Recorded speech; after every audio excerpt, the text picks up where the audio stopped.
22 करोड़ में मैं वाहिद पाकिस्तानी हूँ जिसको 5 मीडिया में पाकिस्तान का एक्सपीरियंस है। बलूचिस्तान में 750 किलोमीटर की कोस्टल हाईवे जो कि इतनी खूबसूरत है कि दुनिया के बेहतरीन अगर बीचेस अगर कहें ना तो वो सारी की सारी साइट्स हमारे पास बलूचिस्तान में अवेलेबल है। तो पाकिस्तान को किसी जगह से कर्जा लेने की जरूरत नहीं है। अच्छा। इतना ह्यूज आपके पास जो है वो टूरिज्म की जो है वो इनकम आप जनरेट कर सकते हैं। Balochistan is land of opportunity और बलूचिस्तान में इतनी अल्लाह ने जो है उसके अंदर मादनियात और प्रीशियस स्टोन और वो टूरिज्म रखा है कि अगर हम बलूचिस्तान को फोकस पाकिस्तान कर ले तो सारी चीज़ों को हम टर्न अराउंड कर सकते हैं। गुजरांवाला को रोशनियों का शहर कहते हैं। हाँ, वहाँ के पहलवान तबक रोशन करते होंगे। इसी तरह से बैरियर टाउन के मालिक कौन है?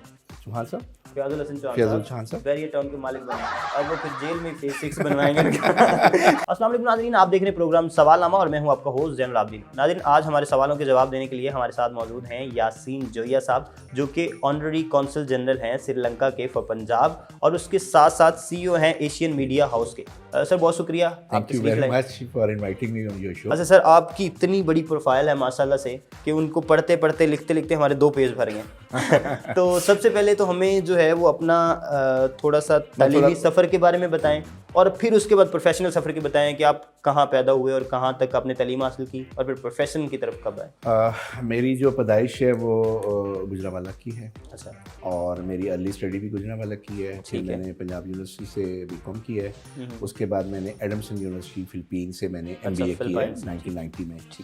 मेरी पहली जॉब जो थी वो NTA में थी एज ए मार्केटिंग एग्जीक्यूटिव और then I became the general manager of NTA और मैंने हेड किया लाहौर, गुजरांवाला, फैसलाबाद, मुल्तान और Bahawalpur. NTA stand for NTM network television marketing और STN शालीमार टेलीविजन नेटवर्क। ठीक, जो बाद में ATV बना और जो ATV ये पहला पाकिस्तान का प्राइवेट TV चैनल था जिसका मैं फाउंडर मेंबर था।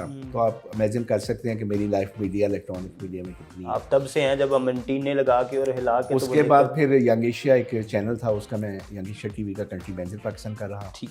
फिर PT वर्ल्ड में मैं वीकेंड वर्ल्ड का जनरल मैनेजर रहा। फिर सलमान तस्लीर के साथ वर्ल्ड कॉल में मैं चीफ ऑपरेटिंग ऑफिसर रहा, जो एक्स गवर्नर हैं, जो एक्स गवर्नर थे। और उसके बाद फिर मैं सन TV और TV1 का चीफ ऑपरेटिंग ऑफिसर रहा और उसके बाद 2008 में मैंने अपना जो है वो एशियन मीडिया ग्रुप की बुनियाद रखी जिसका मैं CEO हूँ। बेसिकली इलेक्ट्रॉनिक मीडिया की अगर हम बात करें तो पूरी दुनिया में 5 कैरियर हैं इंटरनेशनली जो इलेक्ट्रॉनिक मीडिया के। उसमें टेरेस्ट्रियल है, उसमें सेटेलाइट है, उसमें केबल है, उसमें MMDS है। MMDS stand for multi media distribution system and IPTV internet protocol. 22 crore में मैं वाहिद पाकिस्तानी हूँ जिसको 5 मीडिया में पाकिस्तान का एक्सपीरियंस है। ठीक है, टेरेस्ट्रियल का भी है, सेटेलाइट का भी है, केबल का भी है, MMDS का भी है और IPTV का भी है। सही है। और इस सारे एक्सपीरियंस की वजह से आप कह सकते हैं कि मेरी जो इलेक्ट्रॉनिक मीडिया पे पाकिस्तान के लिए काफ़ी खिदमात हैं क्योंकि आई वाज पहला प्राइवेट चैनल का मैं पहला एम्प्लॉय था ऑलमोस्ट। ठीक है, 1991 में। सही। तो आप देख लें अभी भी मैं मीडिया को हैंडल कर रहा हूँ। तो ये तो मेरा मीडिया साइड थी। 2 साल पहले मैंने कुछ वर्किंग की श्रीलंका के लिए for the tourism and trade के लिए।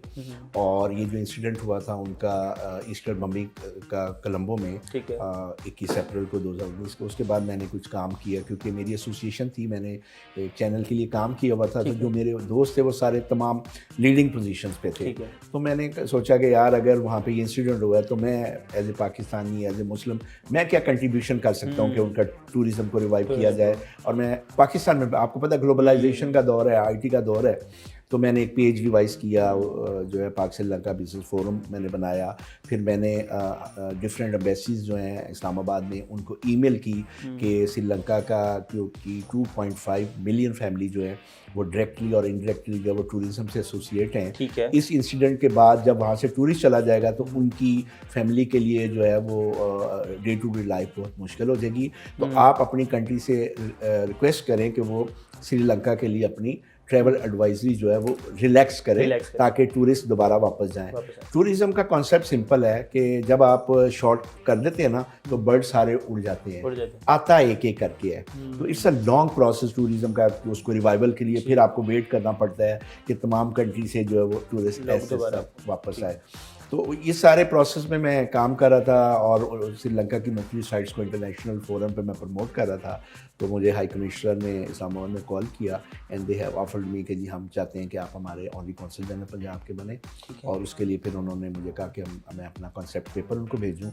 और ये एक लंबा प्रोसेस है for this position, starting from high commission, फिर इसमें सेक्रेटरी फॉरेन अफेयर कोलंबो, फिर मिनिस्टर फॉरेन अफेयर, फिर प्राइम मिनिस्टर, फिर प्रेसिडेंट, फिर उनकी सारी एजेंसीज की क्लियरेंस, फिर वो सेम प्रोसेस पाकिस्तान में भी होता है। यहाँ के भी foreign secretary, foreign minister Shah Mohammad Qureshi साहब, प्राइम मिनिस्टर सब असम्बली साइन करते हैं और प्रेसिडेंट इसको फाइनल साइन करके तो इसको एग्जीक्यूट करते हैं। तो it's a long process for this portfolio, जिसमें दोनों कंट्री के हाईएस्ट लेवल जो है वो इन्वॉल्व होता है। तो 22 जून को मुझे पाकिस्तान गवर्नमेंट ने फॉर्मल ऑफिशिएट किया है, जिसके तहत as a only consul general मुझे तमाम इम्यूनिटी एक डिप्लोमेट्स की जो होती है वो सारी हासिल। अच्छा सर, श्रीलंका जो है वो 4.5 बिलियन का रेवेन्यू जो है वो टूरिज्म से ला रहा है अपने मुल्क के लिए, लेकिन पाकिस्तान जो है वो ज़्यादा वसी है टूरिज्म के मामले में, लेकिन हम इस कदर रेवेन्यू क्यों नहीं जनरेट कर पा रहे?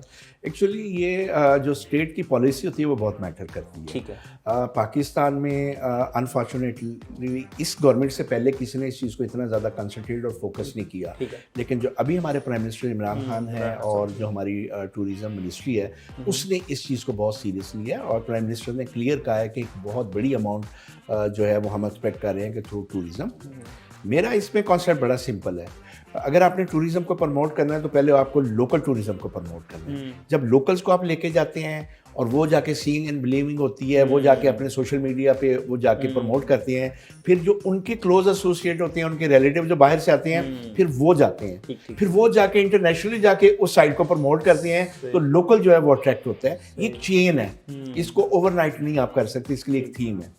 कोई भी आपने सबसे पहले किसी भी टूरिज्म के लिए होता है कि आप एक साइट को आइडेंटिफाई करें कि ये एक स्पॉट है जिसको हमने टूरिज्म की अट्रैक्शन में लेके आना है। फिर उसके लिए इंफ्रास्ट्रक्चर ज़रूरी होता है, वहाँ पे रोड हो, वहाँ पे मोटल्स बने, होटल्स बने, कंफर्ट रूम जो है वो बने, सोविनर शॉप्स बने, यानी कि उस एरिया को आप डेवलप करते हैं टूरिस्ट के लिए जितनी ज़्यादा अट्रैक्शन पैदा कर सकें वहाँ पे जो भी साइट है उसको डेवलप करते हैं। फिर आप लोकल टूरिस्ट के लिए वहाँ पे पैकेज बनाते हैं, स्टूडेंट्स हैं, फैमिलीज़ को आप अट्रैक्ट करते हैं ताकि वो जाएं और जाके उस एरिया में जाके वो अपनी प्रेजेंस रखें, और फिर उसको आप जो है वो प्रमोट करना शुरू कर देते हैं।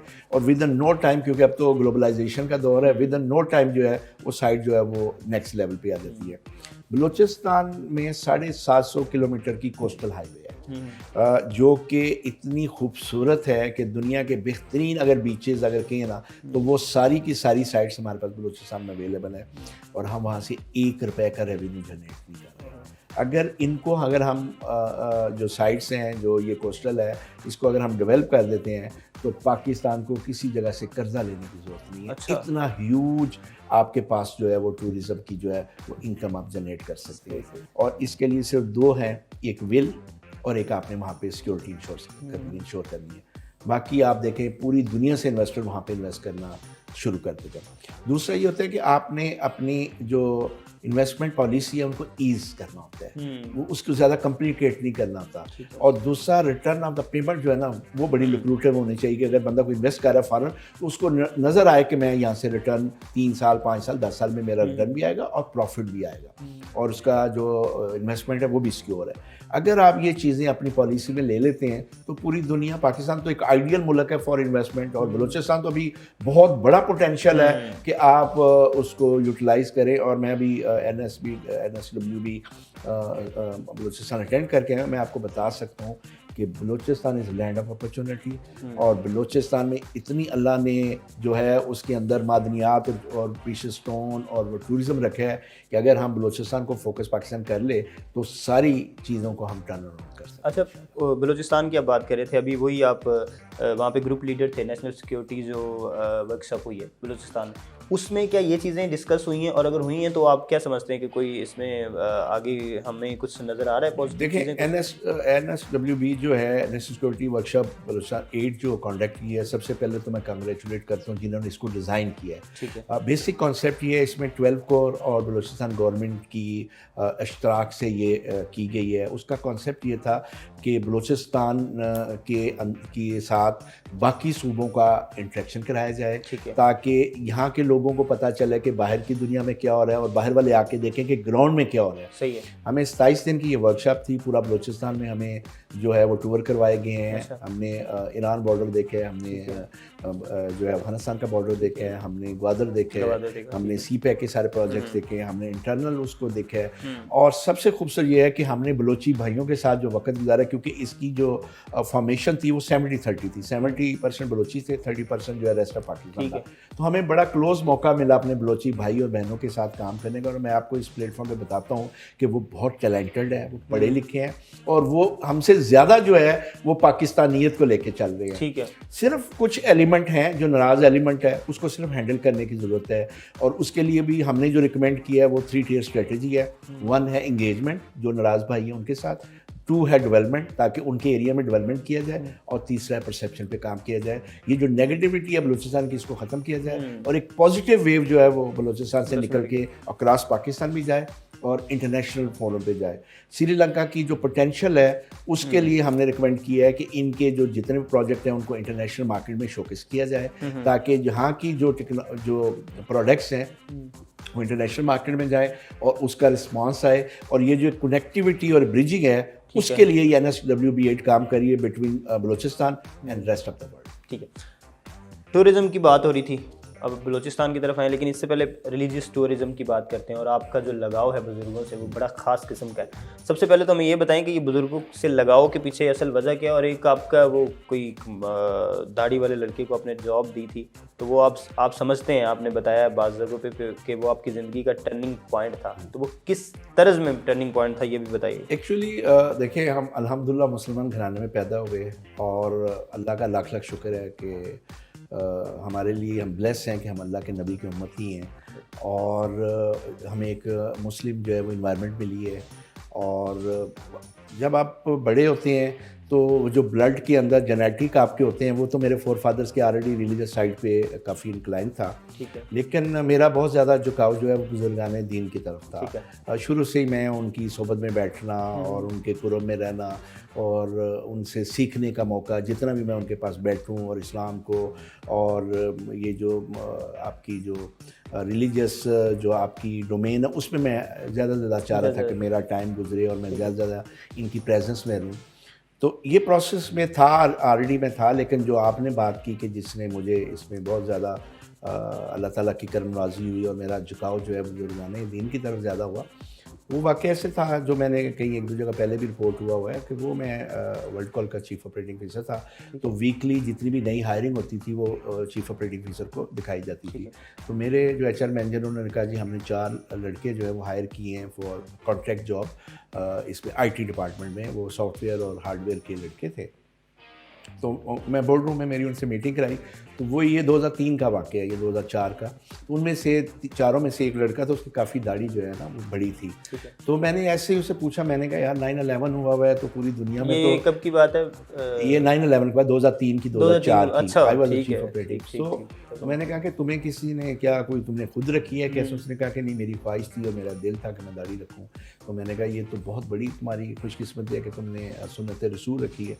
तो मैंने कहा किसी ने ऑब्जेक्ट नहीं किया था? ये 9/11 के बाद कहता है हाँ, मेरे मामू ने और मेरे भाइयों ने मुझे कहा कि अगर तुमने दाढ़ी रख ली तुम्हें जॉब नहीं मिलनी, तुम इंटरनेशनल कोई वीज़ा नहीं मिलेगा। ठीक है, अच्छा। तो मैंने अपने HR मैनेजर अशरफ साहब थे, मैंने कहा सर इनकी ज़रा मुझे फ़ाइल दें। तो मैंने उसके ऊपर रिमार्क्स लिखे कि आज इसी बेल्ट की वजह से तुम्हें मैं परमानेंट जो है वो जॉब भी अच्छा, वो कॉन्ट्रैक्ट की वो कॉन्ट्रैक्ट जॉब थी। मैंने कहा कोई तुम्हारा प्रोबेशन नहीं है, तुम परमानेंट हो। और फिर मैंने उस HR मैनेजर साहब को कहा कि इसकी जो मेरे रिमार्क्स हैं इसकी कॉपी आपने इसको देनी है। तो ये अपने मामू के पास और अपने भाइयों के पास लेके जाएगा और कहेगा कि आज मैं कैसे मुसलमान भाई से मिला हूँ जिसने इस दाढ़ी मुबारक की वजह से मुझे परमानेंट जो है वो जॉब दी। उस इंसिडेंट के बाद या उस वाक़े के बाद मेरी लाइफ में बहुत चेंजेस आई। रूहानियत में मेरा झुकाव बहुत हो गया, औलिया किराम से मेरी जो निस्बत है बढ़ गई। उसके बाद जितने भी औलिया अल्लाह इस दुनिया में मौजूद हैं, 12 इमाम हैं, ये जितने भी जिनका मुझे पता चला कि अल्लाह और अल्लाह के नबी से जिनके एसोसिएट है, वो इंडिया में हो, वो ईरान में हो, वो इराक़ में हो, वो तुर्की में हो, वो सऊदी अरब में हो, वो इजिप्ट में हो, वो सीरिया में हो, मैं हर जगह गया हूँ। अच्छा। और सिर्फ मैंने ट्रैवल इन हस्तियों के लिए किया। मैं गया हूँ सलाम किया, कुछ दिन उनके 1-2 दिन उनके साथ उधर गुजारे हैं और मैं वापस आया। कोई मेरा पर्पस नहीं था कि मैंने कोई बिज़नेस करना है, मैंने टूरिज़्म में जस्ट फोकस मेरा यही था कि मैंने इन अल्लाह के वली और ये जो सहाबा कराम हैं या ये जो अल्लाह के जो हैं लोग जिन्होंने अल्लाह के नाम के लिए जिनसे अल्लाह राज़ी हो गया, जिसके बारे में कुरान में लफ्ज़ आता है कि वो मेरे बंदे थे और उनका देखना, उनका देना, उनका लेना, ये सारे मामले वो मेरी तरफ से हो जाते हैं, वो इतने मेरे करीब आ जाते हैं। तो ये वो हस्तियाँ थी जिनसे मेरा कुरब जो है बढ़ा और मैंने इन सब को सलाम किया। ये भी उनकी मेहरबानी और अल्लाह ताला की करम नवाज़ी है कि मुझे ये मौका मिला कि मैं उनके जो है वो हाज़िरी का मुझे जो है वो मौका मिला। ठीक है। अच्छा, अब एक केस आया था मीडिया लॉजिक्स का। आप तब मीडिया में और बड़ी भरपूर इन थे और आपके साथ उनके कोई सलमान दानिश साहब ने शायद आपके साथ ऑफिस भी शेयर किया था कहीं पे। तो ये क्या मामला था और उनका क्या हल क्या निकाला गया, क्योंकि वो 300 या 3000 जो मीटर थे उनकी बेस पे पूरे पाकिस्तान की रेटिंग आ रही है। वो तो दानिश साहब ने जो है वो बड़ा ज़बरदस्त काम किया पाकिस्तान की, उन्होंने बहुत बड़ी खिदमत की, लेकिन ये हमारा इशू ये था कि जो है ना नंबर्स कनेक्शन वो बहुत कम है जिनके बेस के ऊपर पूरे पाकिस्तान का इलेक्ट्रॉनिक मीडिया का जो बजट है वो डिसाइड हो रहा है। तमाम मीडिया बायर और मीडिया प्लानर जो हैं वो उसी रेटिंग के ऊपर पूरा डिसीजन कर रहे थे। दूसरा ये होता है कि किसी जगह भी कंट्री में एक कंपनी नहीं होती जो ये सर्विस कर रही हो, दूसरी भी होती हैं, क्योंकि ये भी एक कंपटीशन के लिए जो है वो ज़रूरी है कि कोई और भी हो, ताकि ये ना हो कि एक सर्टन चैनल जो है वही उसका बेनिफिशियल ना हो। तो उसके ऊपर जो है वो, क्योंकि मैं वर्ल्ड कॉल में रहा था तो सलमान दानिश साहब ने जब ये प्रोजेक्ट किया था तो हमारे दोस्त थे, तो हमारा भी कंट्रीब्यूशन था, क्योंकि ये वर्ल्ड कॉल के ही कनेक्शंस के ऊपर ये सारे मीटर्स लगाए गए थे जिसमें हमने उनको सपोर्ट की। और गर्लटाउन में जो उन्होंने ऑफिस खोला वो भी हमारे सामने सारा उन्होंने डेवलप किया।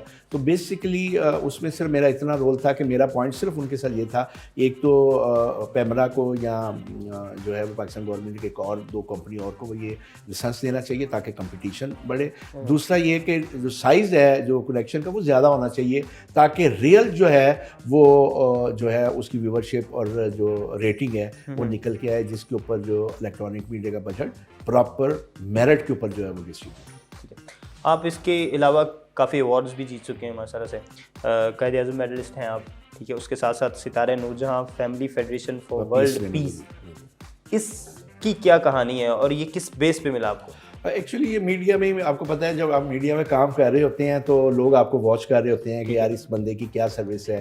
तो आपको पता है कि मेरा थ्रूआउट कैरियर जो है वो प्राइवेट सेक्टर में रहा है, तो ऑब्वियसली मैं जहाँ पे भी होता था मैं अपनी प्रेजेंस शो करता था, ठीक है, कि जिस भी मैं पोर्टफोलियो पे होता था कि उस प्रोडक्ट को या उस ऑर्गेनाइजेशन को मैं लाइमलाइन में ले आता था, प्रोडक्ट डेवलप कर लेता था, ब्रांड को मैं इस्टेब्लिश कर लेता था। तो वो उस रिकग्निशन में फिर मुख्तलिफ फोरम पे मुझे बुलाया जाता था और मुझे जो है वो सिविल अवार्ड्स और गोल्ड मेडल और सर्टिफिकेट और इस तरह की चीज़ें, शील्ड्स वगैरह। प्राइड ऑफ परफॉर्मेंस के लिए भी आप रेकमेंड हुए? हाँ, प्राइड ऑफ परफॉर्मेंस में भी जो है वो नॉमिनेशन इंफॉर्मेशन मिनिस्ट्री से गई थी, लेकिन उसमें फाइनली मुझे नहीं मिला, लेकिन मेरी नॉमिनेशन जो है वो नहीं, नॉमिनेट होना भी एक बहुत बड़ा था, मेरा वो जो गई थी उसमें मेरा नाम था। बिल्कुल ऐसे ही।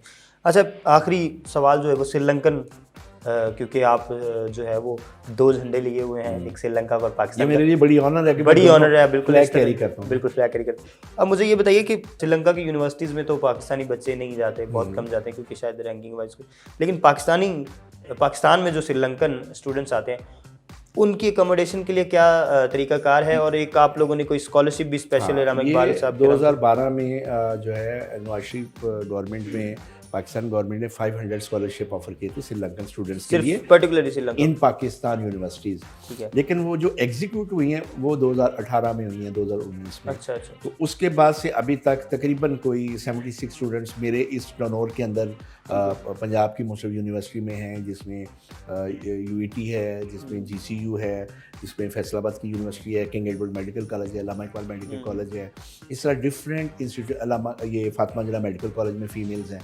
तो यहाँ पे जो है वो जो है इनकी इनरोलमेंट हुई है। वो एक स्कॉलरशिप के लिए उनके लिए क्राइटेरिया पाकिस्तान गवर्नमेंट ने रखा हुआ है, जिसके लिए वो ओ लेवल और ए लेवल्स के मार्क्स और प्लस उनका एक टेस्ट होता है वहाँ पे श्रीलंका में, उसके बेस के ऊपर उनका मेरिट बनता है। फिर उनके मेरिट के मुताबिक उनकी जो चॉइस ऑफ यूनिवर्सिटी है वो देखा जाता है कि वो उसके साथ वो कंपेटिबल है कि नहीं है। उसके बाद उनको एक्सेप्टेंस लेटर दिया जाता है और फिर वो फुल स्कॉलरशिप में पाकिस्तान आके यूनिवर्सिटीज़ में अपनी डिग्री कंप्लीट कर रहे हैं। ठीक है, बेहतरीन हो गया। सर, श्रीलंका और पाकिस्तान की दोस्ती को आप किस लेवल पे देखना चाह रहे हैं अगले कुछ वर्षों में? देखिए, मेरी तो जॉब ही ये है कि मैंने बायलैटरल और मल्टीलैटरल रिलेशंस को आगे लेके जाना है, और मेरे लिए ये ऑनर है कि अब पाकिस्तान में people start talking about Sri Lanka. ये मेरा बहुत बड़ा एक इसमें आप कह लें कि मेरी कॉविश भी है थी, और मैंने इसके लिए काफ़ी काम भी किया ताकि पाकिस्तान जो है वो टूरिज़म के लिए भी प्रेफर्ड नेशन बन जाए, ताकि पाकिस्तानी ज़्यादा से ज़्यादा श्रीलंका जाएँ। और ट्रेड के पॉइंट ऑफ व्यू से भी मेरी कोशिश थी कि पाकिस्तान और श्रीलंका के जो ट्रेड है वो भी नेक्स्ट लेवल पे जाए। और तीसरा ये था कि मैन टू मैन कनेक्टिविटी पे भी जो है वो मैंने काम किया है। लेकिन अनफॉर्चुनेटली इस पेंडेमिक की वजह से जो मेरी काविश थी, जो मेरी जो हार्ड वर्क था, उसका उस तरह जो है वो मुझे वो रिवॉर्ड नहीं मिला, या इन नेक्स्ट लेवल पे लेने ओबियसली कोरोना की वजह से लिमिटेशंस थी। लेकिन इंशाल्लाह जैसे आपने कहा कि मुझे बहुत बड़ी एक्सपेक्टेशन भी और होप भी है कि इंशाल्लाह हम इसको बड़ी जल्दी नेक्स्ट लेवल पे भी लेके जाएंगे। और ये जो बॉन्डिंग है बिटवीन श्रीलंका और पाकिस्तान, ये इंशाल्लाह और ज़्यादा से ज़्यादा हम स्ट्रॉन्ग करेंगे इंशाल्लाह। सर, अगले सेगमेंट की तरफ बढ़ते हैं जी। तो नाज़रीन, बढ़ते हैं अगले सेगमेंट की तरफ, जिसका नाम है पसंदीदा। इसमें हम सर से मुख्तलिफ पसंदीदगी के बारे में पूछेंगे। सर, तैयार हैं आप? मैं तैयार हूँ। अच्छा जी, पसंदीदा नाम? अहमद। अहमद पसंदीदा नाम है आपका। जगह, पसंदीदा जगह? बार्सिलोना। बार्सिलोना, अच्छा जी। सारी दुनिया में से आपको बार्सिलोना सबसे अच्छा लगा। खाना? खाना माश की दाल। माश की दाल, ठीक है, वाह, इंटरेस्टिंग। खेल? खेल क्रिकेट। क्रिकेट आपको पसंद है, ये खान साहब की वजह से या वैसे? खान साहब की वजह से। अच्छा, हमारे हीरो है खान साहब, उनकी वजह से। ठीक है। पसंदीदा फिल्म? जो है वो कभी कभी। कभी कभी, ये किसकी थी? इंडियन थी। तो अभी जो रिसेंट में जो है वो 3 इडियट्स। ठीक। आमिर खान की। ठीक। एक्टर पसंदीदा? आमिर खान ही पसंद है, उनकी वो परफेक्शन की वजह से। और वो selection of the content of the movie, और वो बड़ा चूजी है। वो he is not after money, he is after the quality. और वो प्रेजेंस छोड़ता है जिस मूवी में भी आमिर खान काम करता है, वो एक जो है ना उसका इम्पैक्ट जो है ना वो सोसाइटी के लॉन्ग टर्म इम्पैक्ट होता है उसका। मशगला? मेरा जो है वो रिलीजियस जो औलिया अल्लाह है उनकी लाइफ के बारे में पढ़ना और रिसर्च करना। ठीक। किताब, पसंदीदा किताब जो है वो अभी जो रिसेंट है वो तो बांगे दरा है, अल्लामा इकबाल की। वो मैंने स्टडी की है। वो भी हमारे जो दोस्त हैं अभी NSW8 में, उन्होंने रिकमेंड की थी। उन्होंने अरफान भट्ट साहब ने, क्योंकि उनकी बहुत ज़्यादा ग्रिप है अल्लामा इकबाल के ऊपर। उन्होंने कहा था कि आप क्योंकि आप पब्लिक फिगर हैं तो आपको ये बुक पढ़नी चाहिए ताकि रेफरेंस कोड करने के लिए, और अल्लामा इकबाल को जितना भी आप स्टडी करें, क्योंकि इनकी पोट्री में बहुत बड़े मैसेजेस हैं, और इनकी जो बुक्स हैं उनके अंदर बहुत डीप मीनिंग्स हैं जब आप पढ़ते हैं। और लीडरशिप स्किल्स जो है वो भी उसमें जो है वो खुद ही को बहुत ज़्यादा उन्होंने इसमें जो है वो हाईलाइट किया है। सियासतदान? इमरान खान आपके पसंदीदा सियासतदान। प्रोफेशन अगर मौजूदा के अलावा कोई हो तो? अगर ना होता तो मैं मजहबी स्कॉलर बनना पसंद करता, कि मैं इस्लाम का एक ट्रू चेहरा जो है वो दुनिया के आगे रखता, और वो सिर्फ बातों से नहीं बल्कि प्रैक्टिकल उनको दिखाता कि इस्लाम क्या है और हमारे नबी सल्लल्लाहु अलैहि वसल्लम की तलीमात क्या हैं, और कैसे उन्होंने ज़िंदगी गुजारी, और जो औलिया अल्लाह हैं, जो हमारे अमाम हैं, इन सब की लाइफ्स के बारे में मैं डॉक्यूमेंट्री और इनके बारे में मैं ज़्यादा से ज़्यादा आने वाली जनरेशन को मैं जो है वो उनके साथ एंगेज करता, ताकि अब क्योंकि ये सोशल मीडिया आने के बाद बच्चों के पास अब लर्निंग का प्रोसेस बहुत शॉर्ट रह गया है, और जो अब वो उसका तरीका यही था कि हम इंफोटेनमेंट और एजुटेनमेंट को पाकिस्तान में लेके आते, entertainment through education through entertainment जो है वो इंटरटेनमेंट, और जो एजुकेशन थ्रू इंटरटेनमेंट, इसका कॉन्सेप्ट लेके आते, ताकि इन बच्चों को उसी इन्वायरमेंट के अंदर हम दीन की तरफ लेके आते, जो हमारी सोशल वैल्यूज़ हैं उनका बताते। और आपको पता है पुराने वक्तों में जो घर के बड़े होते थे वो इकट्ठे बैठते थे, और उन्होंने डिफरेंट डिबेट होनी पॉलिटिक्स के ऊपर, रिलीजन के ऊपर, तो जो बच्चे बैठे थे उनकी लर्निंग्स हो रही होती थी। अब आजकल वो मौके ख़त्म हो गए हैं, अब तमाम बच्चों के हाथ में मोबाइल होते हैं और पेरेंट्स के पास भी टाइम नहीं है और बच्चों के पास भी टाइम नहीं है कि वो एक दूसरे को कम्प्लीमेंट कर सकें। जी तो नाज़रीन बढ़ते हैं अगले सेगमेंट की तरफ जिसका नाम है हाँ या ना। इसमें जिस सवाल का जवाब हाँ होगा सर ना कहेंगे, जबकि जिस सवाल का जवाब ना होगा सर हाँ कहेंगे। सर तैयार हैं आप? मुश्किल हो सकता है। 2 और 2 4 होते हैं? नहीं होते हैं। ठीक है जी। गुजरांवाला को रोशनियों का शहर कहते हैं। हाँ। वहाँ के पहलवान तबक रोशन करते होंगे। इसी तरह से रोशनियों का शहर हो सकता है। आपके घर 600 मुलाजमीन काम करते हैं। हाँ। अच्छा जी, आप फिर पाकिस्तानी मुकेश अंबानी हो गए। आप 3 माह चाइना के सदर भी रहे। हाँ। चाइना की चीज़ें इतनी देरी निकालती हैं। अच्छा, 2009 का क्रिकेट वर्ल्ड कप पाकिस्तान जीता? नहीं जीता। हमारे टीवी पे तो जीता था। आपकी तरफ नहीं। अच्छा, बीवी घर से निकाले तो इसे रन आउट कहते हैं? हाँ। रन आउट ठीक है। सेठ आबद आपके दूर के कज़न है? हाँ। कितनी दूर के? बहुत दूर के। बहुत दूर के। जितनी उनके जो दामाद हैं जो हैं डॉक्टर साहब साजिद, वो हमारे दोस्त हैं। अच्छा, आप तो वाकई में निकल आएंगे। आपने रिलेशन बिल्डिंग तो निकाल ली। ठीक है सर, अगले सेगमेंट की तरफ बढ़ते हैं। जी तो नाज़रीन बढ़ते हैं अगले सेगमेंट की तरफ जिसका नाम है पहला बाद। इसमें सर पहले सवाल का जवाब नहीं देंगे, जबकि दूसरे सवाल का जवाब वो देंगे जो पहले का था। इसी तरह से तीसरे सवाल का जवाब वो देंगे जो दूसरे का था। सर तैयार हैं आप? हाँ, ये जरा ट्राई करूँगा, ये मुश्किल लग रहा है मुझे ज़रा। अच्छा जी, सबसे पहले मुझे बताइए कि रूस के सदर कौन है? स्किप। पंजाब के वज़ीर आला कौन है? प्यूटन पंजाब के वज़ीर आला हो गए। उन्होंने कहा कि यहाँ के मामलात जो है ना वो संभालेंगे। अमेरिकी सदर कौन है? उस्मान बुज़दार। फिर अमेरिका का खुदा। ठीक है। पीडीएम के चेयरमैन कौन है? जो बाइडन। अच्छा, फजलुर रहमान साहब से ये भी छीन लिया। अच्छा ठीक है। आपके बेहतरीन दोस्त कौन है? मौलाना फजलुर रहमान साहब से आपकी रिलीजियस हार्मनी की वजह से दोस्ती भी बनी। ठीक है। अच्छा, वज़ीर जेल खाना जात कौन है? सुहेल शेख। अच्छा, आपके दोस्त को आपने जेल में वजीर लगवा दिया। ठीक है। बैरिया टाउन के मालिक कौन है? चौहान साहब। फयाजुल हसन चौहान साहब बैरिया टाउन के मालिक बने। अब वो फिर जेल में फेज 6 बनवाएंगे। नैब के चेयरमैन कौन है? नैब के चेयरमैन मलिक रियाज। अच्छा ठीक है, इसी वजह से उनसे कोई पूछता नहीं है ना। नैब हो गई, यही वजह है। ठीक है। सर पीटीआई के चेयरमैन कौन है? जैसे जावेद इकबाल साहब ने पीटीआई को भी संभाल लिया है। ठीक है सर बहुत शुक्रिया। Thank you very much. ये बहुत डिफिकल्ट था ये, क्योंकि मैं तो एक फ्लो में आ रहा था और आपने ये बिल्कुल ऊपर नीचे करा दिया। काफ़ी जो है वो डिफ़िकल्ट था और इसमें आईक्यू लेवल बहुत इस्तेमाल करने की ज़रूरत, बिकॉज आपने बड़ा इसको डिज़ाइन बड़ा ज़बरदस्त किया हुआ है। यहाँ पे हमारा प्रोग्राम ख़त्म हुआ, बहुत शुक्रिया। मुश्किल सवालात थे लेकिन आपने बड़ी बेहतरीन अंदाज से उनको टैकल किया। जाहिर सी बात है आप 2 मुल्कों के शहरी हैं।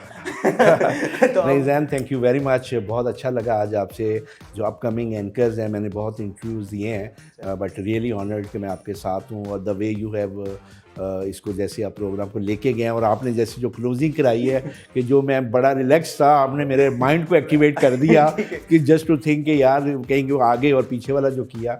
Thank you very much, really honoured.